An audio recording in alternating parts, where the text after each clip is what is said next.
আসসালামু আলাইকুম। খেলাধুলার সব ইম্পর্টেন্ট খবরগুলো নিয়ে আমি সোহেল আছি আপনাদের সাথে। আশা করি পুরো ভিডিও জুড়ে আপনারাও থাকবেন আমার সাথে। চলুন চলে যাই মূল খবরে।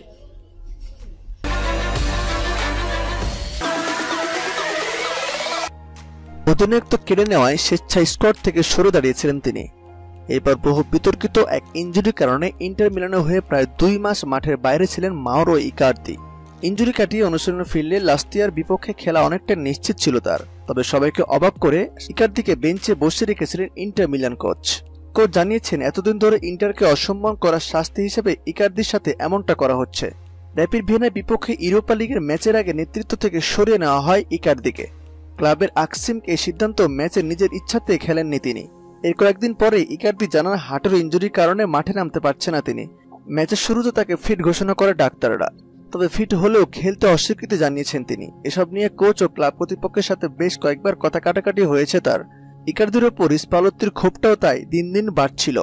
শেষ পর্যন্ত লাৎসিওর বিপক্ষে ম্যাচের কয়েকদিন আগে পুরো দামে অনুশীলনে ফিরেন ইকার্দি। এরপরে বদলাটা নিয়েছেন স্পালত্তি। তাকে একাদশে রাখেনি, বদলি হিসাবেও নামাননি। স্পালত্তি সাফ জানিয়ে দিয়েছেন ক্লাবকে অসম্মানের শাস্তি পেতে হবে ইকার্দিকে। একজন ফুটবলারকে যদি এতবার ক্লাবের হয়ে খেলার জন্য বলতে হয়, সেটা আসলে সমর্থক ক্লাব ফুটবলার সবার জন্য লজ্জাজনক। দলে নেওয়ার আগে তার উকিলকে কি আমার মেল পাঠানো উচিত ছিল?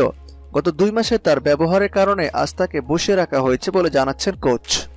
গত 4 মৌসুমে ইন্টারের হয়ে সর্বোচ্চ গোলদাতা ইকার্দি। এই মৌসুমে এখন পর্যন্ত করেছেন 11 গোল।